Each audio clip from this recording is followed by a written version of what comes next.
తెలంగాణ రాష్ట్ర బీసీ నాయకురాలు మట్టా జయంతి గౌడ్ ఈరోజు పార్లమెంట్లో రేపు ప్రవేశపెట్టబోతున్న మహిళా రిజర్వేషన్ బిల్లులో 33% రిజర్వేషన్లో బీసీ మహిళలకు సపోర్ట్ కావాలన్న కారణంతో ఆ డిమాండ్తో నిరాహార దీక్ష కూర్చోవడం జరిగింది.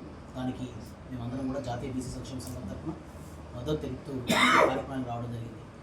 మరి మట్టా జయంతి గౌడ్ ఇప్పుడే కాదు, గత 3 సంవత్సరాల క్రితమే బీసీ మహిళా బిల్లు పెట్టాలి, బీసీ మహిళా బిల్లు అమలులోకి తీసుకురావాలి, బీసీలకు సమానత్వంలో రాజ్యాధికారంలో భాగం ఉండాలి, మహిళలకు కూడా చట్టసభలో రిజర్వేషన్లు ఉండాలని చెప్పేసి తను గత 3-4 సంవత్సరాలుగా పోరాడుతుంది.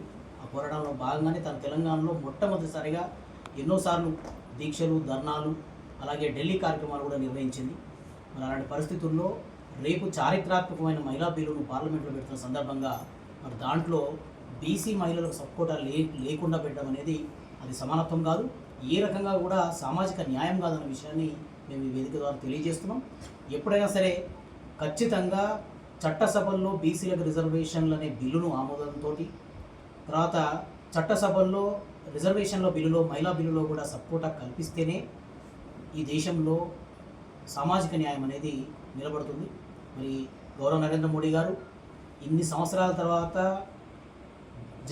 త్వరలో జనగణపోతున్న జనగణనలో కులగణన చేయడం అనేది చారిత్రాత్మకమైన నిర్ణయం. మన ఆ నిర్ణయం ద్వారా బీసీలు మేమెంతో మాకంతా ఆ వాటా ప్రకారం మా లెక్కలు కూడా తెలుస్తాయి. కాబట్టి ఆ లెక్కలు తెలిసేంత వరకు కూడా మీరు ఎట్లాగో 2029 తర్వాతనే మహిళా బిల్లు అమలు అనేది మొదలు పెడుతున్నారు. కాబట్టి ఆ అమలులో ఖచ్చితంగా ఆ లోపే ఈ దేశ జనగణనలో కులగణన ఎంత అనేది లెక్కలు వస్తాయి. కాబట్టి ఆ లెక్కల ప్రకారం బీసీలకు చట్టసభల్లో రిజర్వేషన్ల బిల్లును ఆమోదిస్తూనే ఉపకోటా సబ్కోటా కింద ఈ 33% రిజర్వేషన్లలో బీసీ మహిళలకు కూడా సపోర్ట్ కల్పించాలని చెప్పేసి మేము వేదిక ద్వారా డిమాండ్ చేస్తున్నాం.